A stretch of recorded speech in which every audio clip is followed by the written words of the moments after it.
Good evening and thank you for joining us for DC News Now at 5. I'm Mark Hall. We continue our coverage tonight of the passing of Queen Elizabeth II. She was 96 years old. A live look at Buckingham Palace where crowds gather to mourn the loss of the Queen. Her family is commenting on the loss. Her son Charles, now King, posted a statement about his mother's passing, saying, in part, "I know her loss will deeply be felt throughout the country and the realms and the Commonwealth and by countless people around the world." Tonight we have team coverage with DC News Now Daniel Hamburg and Ben Dennis. You know, the question is, how does the news of the Queen's passing affect Americans? Let's start with Daniel. He has been at the British Embassy all day long talking with people, paying their respects. And Daniel, what's the atmosphere like there? Well, Mark, certainly a very somber atmosphere here at the British Embassy. There have been people walking by and putting flowers down near the corner of the embassy all day, all afternoon here. Of course, people are just remembering Queen Elizabeth, for who she was, what she stood for, and really people telling me that she symbolized just a stability in the world and a really role model of what a leader should look like. I also talked with a professor from the University of Maryland. She has a PhD in British Studies. She tells me that Prince Charles, now King Charles, has really been preparing for this for a while. He started to take on more responsibility over the last few months. So she says the relationship, while it will be new with a new prime minister and King Charles now taking the throne, there shouldn't be too much difference in the special relationship between the U.S. and the U.K. So coming up later tonight, we will have some video of people paying their respects, and we'll show that to you as soon as we're able here. For now, we're live at the British Embassy. Daniel Hamburg, DC News Now. All right, Daniel, thank you. Well, a statement from the White House tonight. President Biden and First Lady Jill Biden say that the Queen was more than a monarch. She defined an era. And they add in the weeks ahead that they'll look forward to continuing a close relationship with the King and the Queen Consort, and say that her legacy will loom large in the pages of British history and in the story of our world. President Biden says they first met the Queen in 1982 and were honored that she extended her hospitality last June during their first overseas trip as President and First Lady.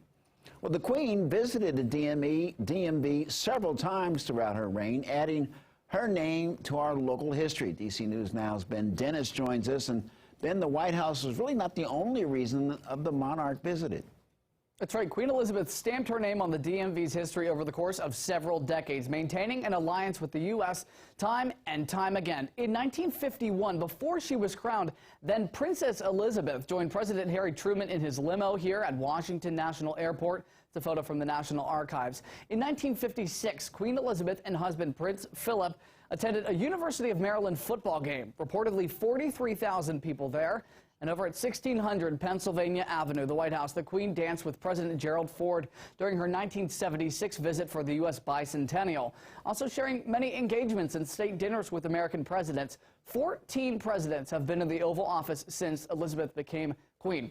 In 2007, she visited Richmond, here on the screen, landing at the airport there to commemorate the first permanent English settlement at Jamestown, meeting with then Governor Tim Kaine before addressing the General Assembly. In a statement, now U.S. Senator Tim Kaine says, "I mourn with the people of the United Kingdom today," also acknowledging her kindness shown while families grieved after the Virginia Tech shooting.